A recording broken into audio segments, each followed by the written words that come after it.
Good morning po mga guys, welcome to my YouTube channel, Kuya Mon Vlog. Ito po ang natin, content natin ngayon. Nag-almusal po ako. Ito po, panoorin nyo. Ito po, coffee with coffee, ay medyo ubos na nga, inainom ko na eh. Coffee with pandesal, ayan o. Tapos nagulat ako no, kaya naisipan ko i-content to. Nakita ko merong wow, imported na peanut butter, my girls peanut butter.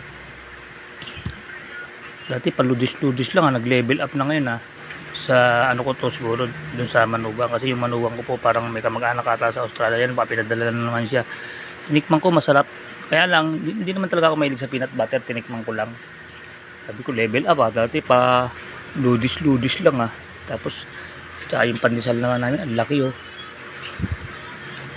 kararating ko lang po pagkagaling ko ng church, nagbantay ako kagabi. Pagdating ko, ligo agad, tapos pagkaligo, ito nag-aalmusal na po. Kaya ako naligo agad kasi po mga guys, masama din pala yung yung hindi ka masyadong naliligo dahil giniginaw ka. Kasi actually po 2 araw na ako hindi naliligo, nung linggo tsaka ang Lunes kasi maginaw. Nung Martes nagbantay ako gabi, doon ako natulog. Abay nung mga bandang alas 3 na, giniginaw ako. Sabi ko kay Kajon, patayin muna natin electric fan, maginaw. Ayun, pinatay namin kasi po ganun po yun pagka may trust hindi kayo naliligo, iniiwasan nyo yung tubig, lalo kayo nagiging ginawin. Dapat i-immune nyo sa ginaw yung sarili nyo, hindi kayo magiging ginawin. Kaya ngayon naligo agad ako kasi baka mamaya ginawin na naman ako, di ako naligo yun.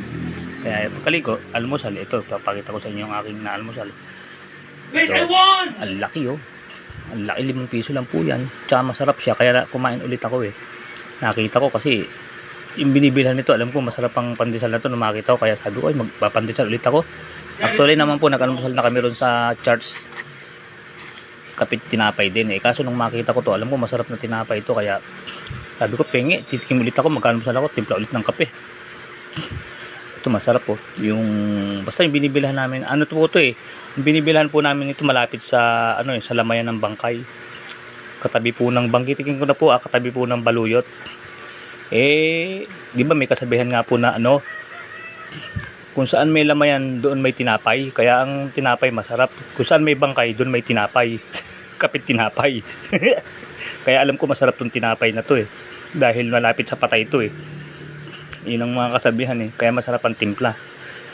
Kaya pag nakikita ko to, kumakain agad kahit busog pa ako, talagang tumitikim ako kahit isa. Magaling ang titimpla ron, masarap ang timpla nila siguro dahil nga alam nilang may lamayan doon, kaya sinasarapan nila yung tinapay nila. Ang laki pa kung saan may lamay doon may kapit tinapay.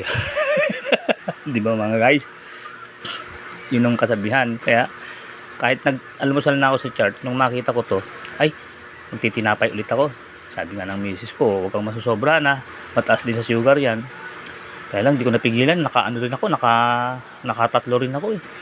masarap basta masarap ang timpla niya, yung katabi nung yung gumagawa ng pandesal doon sa may doon sa may bangkayan doon sa may lamayan. No, it's an AFK.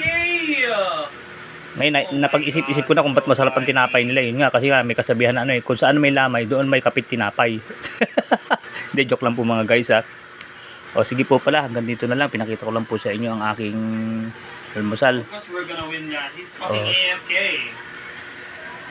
Kuya Mon Vlog signing off for now. Maraming salamat po sa inyo. Kaya po ng dati, keep safe, keep healthy, always trust God. Maraming salamat po sa Diyos. Bye bye po mga guys. Thank you for watching.